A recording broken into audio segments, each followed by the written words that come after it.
तर यानंतर पाहूयात बातम्या 36 जिल्ह्यांच्या। एसटी कर्मचाऱ्यांच्या आंदोलनाचा आज दुसरा दिवस आहे। कर्मचारी कृती समितीची आज मुख्यमंत्र्यांसोबत बैठक होणार आहे। या बैठकीमध्ये संपावर तोडगा निघेल का याकडे संपूर्ण राज्यातील जनतेचं लक्ष लागलंय।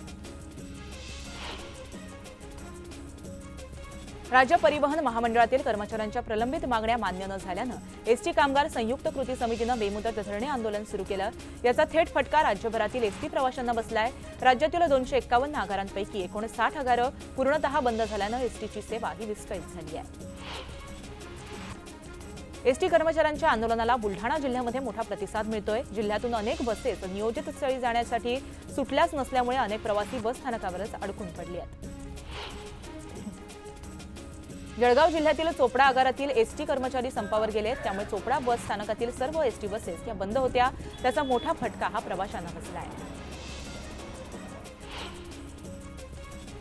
बीड जिल्ह्याचे पालकमंत्री धनंजय मुंडे यांनी परळी शहरातील पूरपरिस्थितीमुळे झालेल्या नुकसानीची पाहणी केली।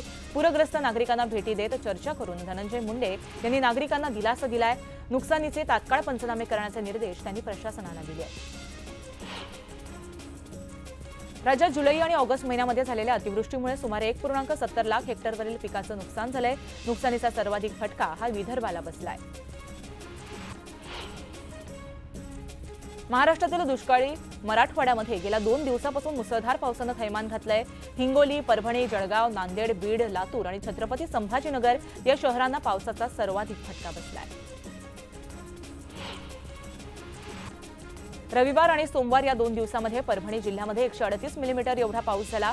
52 पैकी 50 मंडळांमध्ये अतिवृष्टी झाली। या अतिवृष्टीने जिल्ह्यात 2,98,356 हेक्टर क्षेत्रावरील सोयाबीन, कापूस, तूर या आणि इतर पिकांचं मोठ्या प्रमाणात नुकसान झालंय। सप्टेंबर महिन्याच्या पहिल्याच दिवशी मराठवाड्यातील 284 मंडळांमध्ये अतिवृष्टीची नोंद झाली।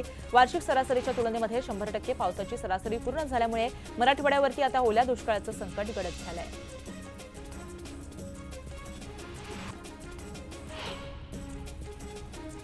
राज्यात पुढील 5 दिवस हा पावसाचा जोर कमी राहणार आहे। तुरळक ठिकाणी होणारा हलका पाऊस वगळता राज्याच्या बहुतेक भागामध्ये पावसाची काहीशी उघडदीप राहण्याचा अंदाज आहे।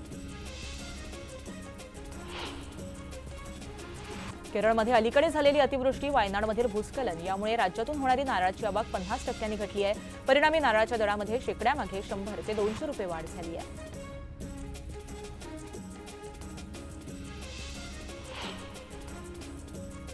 लाडकी बहीण योजनेमध्ये गैरप्रकार झाल्याचं समोर आलंय। साताऱ्यातल्या एका व्यक्तीनं चक्क 30 अर्ज दाखल करत शासनाचे हजारो रुपये राखलेत। या व्यक्तीनं आपल्या पत्नीच्या नावे एक नव्हे तर तब्बल 30 अर्ज भरल्याचं दिसून आलंय। दिवाळी आणि हिवाळ्याच्या सुट्टीच्या निमित्तानं कोकणात फिरायला जाणाऱ्यांची संख्या मोठ्या प्रमाणात असते। कोकणात जाणाऱ्यांसाठी आता स्पेशल ट्रेनची यादी प्रसिद्ध करण्यात आली आहे। दिवाळी, छठपूजा आणि हिवाळ्याच्या सुट्ट्यांच्या निमित्तानं 4 स्पेशल ट्रेन धावणार आहेत। गणपती बाप्पाचं आगमन अवघ्या 3 दिवसांवर येऊन ठेपलंय, त्यामुळे कोकणात जाणाऱ्या गणेश भक्तांची रेल्वे गाड्यांसाठी गर्दी होतीये। प्रवाशांची ही अतिरिक्त गर्दी कमी करण्यासाठी कोकण रेल्वेनं अनारक्षित विशेष गाड्या चालवण्याचा निर्णय घेतलाय। या गाड्या मुंबई ते कुडाळ दरम्यान धावणार आहेत। गणपती उत्सवाला अवघे 3 दिवस उरले असताना मुंबई गोवा हायवेवरील कशेडी घाटातला दुसरा बोगदा वाहतुकीसाठी सुरू झालेला नाहीये। दुसरा बोगदा कधी सुरू होणार असा सवाल कोकणवासियांकडून उपस्थित होतोय। गणेशोत्सव काळामध्ये सार्वजनिक स्वच्छता आणि सुस्थितीत रस्ते या दोन्ही बाबींवरती सर्वाधिक प्राधान्यानं लक्ष द्यावं। उत्सव कालावधीमध्ये महापालिकेचे अधिकारी, कर्मचारी आणि कामगारांनी अधिक कार्यतत्पर आणि सजग राहावं असे आदेश महापालिका आयुक्त भूषण गगराणी यांनी संबंधितांना दिले आहेत। मुंबईमध्ये रस्ते काँक्रिटीकरणाची पहिल्या टप्प्यातील अर्धवट राहिलेली कामं 1 ऑक्टोबरपासून तातडीनं सुरू करावीत आणि 31 मे 2025 पर्यंत पूर्ण करावीत असे निर्देश पालिकेचे अतिरिक्त आयुक्त अभिजित बांगर यांनी दिले आहेत। त्याच वेळेस दर्जा, गुणवत्ता यांच्याशी कदापि तडजोड केली जाणार नाही याची दक्षता घ्या असे सुद्धा स्पष्ट निर्देश त्यांनी दिले आहेत। धारावी पुनर्विकास प्रकल्पांतर्गत अपात्र रहिवाशांचं पुनर्वसन करण्यासाठी शहरातील मिठागरांची 256 एकर जागा राज्य सरकारला हस्तांतरित करण्यास केंद्र सरकारनं मंजुरी दिली आहे। त्यामुळे अपात्र रहिवाशांच्या पुनर्वसनाचा प्रश्न लवकरच मार्गी लागण्याची शक्यता असून धारावी प्रकल्पाचं कामही प्रगतीपथावर जाणार आहे। रेबीज या प्राणघातक रोगापासून बचाव करण्यासाठी मुंबई महानगरपालिकेनं रेबीज मुक्त मुंबई संकल्प सोडला असून येत्या 28 सप्टेंबरपासून मुंबईमध्ये व्यापक प्रमाणावरती लसीकरण मोहीम हाती घेण्यात येणार आहे। तसंच रेबीजबाबत मुंबईतील विविध ठिकाणी मोठ्या प्रमाणात जनजागृतीही करण्यात येणार आहे। पुणे शहरात डेंग्यूचा संसर्ग वाढला असून रुग्णसंख्येमध्ये दिवसेंदिवस वाढ होते आहे। यामुळे रक्ताच्या पिशव्यांसह प्लेटलेट्सची मागणी वाढली आहे। मात्र शहरातील रक्तपेढ्यांमध्ये रक्तासह प्लेटलेट्सचा पुरेसा साठा नसल्यामुळे रुग्णांच्या नातेवाईकांना धावपळ करावी लागते। जून आणि जुलैच्या तुलनेमध्ये मुंबईमध्ये हिवताप, डेंग्यू, चिकनगुनिया आणि लेप्टोच्या रुग्णांमध्ये वाढ झाली आहे, तर स्वाईन फ्लू आणि कावीळच्या रुग्णांमध्ये फारशी वाढ झाली नाहीये। याउलट गॅस्ट्रोच्या रुग्णांमध्ये लक्षणीय घट झाल्याचं समोर आलं आहे। मुंबई पालिकेच्या केएम रुग्णालयानं जुलैमध्ये एक हृदय प्रत्यारोपणाची शस्त्रक्रिया यशस्वी पार पाडली होती। मात्र शस्त्रक्रियेनंतरच्या गुंतागुंतीनंतर हृदय प्राप्तकर्ता महेश पडव यांचं ऑपरेशन झाल्यानंतर 40 दिवसांनी मृत्यू झाला आहे। तांत्रिक सुधारणांनंतर पासपोर्ट सेवा पोर्टल वेळेपूर्वी पूर्ण झालेला आहे आणि ते आता सुरळीत सुरू आहे।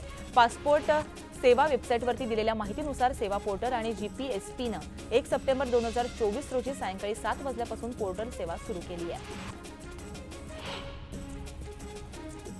देशातील प्रतिष्ठित संस्थांपैकी एक असलेल्या आयआयटी मुंबईचं प्लेसमेंट सत्र 2024 संपन्न झालं। कॅम्पस ड्राईव्हद्वारे सुमारे 75 विद्यार्थ्यांना नोकऱ्या मिळाल्या आहेत। या प्लेसमेंट सत्रामध्ये 388 कंपन्यांनी नोंदणी केली आहे आणि 364 कंपन्यांनी ऑफर दिल्या आहेत। गणेशोत्सव मंडळांना लागणाऱ्या वीज पुरवठ्यासाठी महावितरण कामाला लागलंय। तात्पुरत्या स्वरूपामध्ये तेही घरगुती दरानं वीज पुरवठा महावितरणाकडून देण्यात येणार आहे। छोट्या किंवा मोठ्या मंडळांनी गणेशोत्सव कशा स्वरूपाची काळजी घ्यावी याबाबत मार्गदर्शनही महावितरणाकडून केलं जाणार आहे। यंदाही गणेशोत्सव कोणत्याही निर्बंधाशिवाय मोठ्या उत्साहामध्ये साजरा करण्यात येणार आहे। त्यामुळे उत्सवामध्ये ढोल ताशांचा आवाज घुमणार आहे। दरम्यान गणेशोत्सव जवळ आल्यानं ढोल ताशा पथकांचा अंतिम टप्प्यातील सराव पूर्ण झालाय। ढोल ताशा पथकं मिरवणुकीसाठी सज्ज झाली आहेत। गणेशोत्सव काळामध्ये 4 दिवस ध्वनिक्षेपकांच्या वापराच्या मर्यादा शिथिल केल्या असल्या तरी डीजे वाजवण्यावरती बंदी घातली आहे। यंदाही कडक कारवाईचे इशारे कागदावर राहून उत्सवाचा जोश मर्यादेपलीकडे गेल्याचेच चित्र पाहायला मिळणार आहे।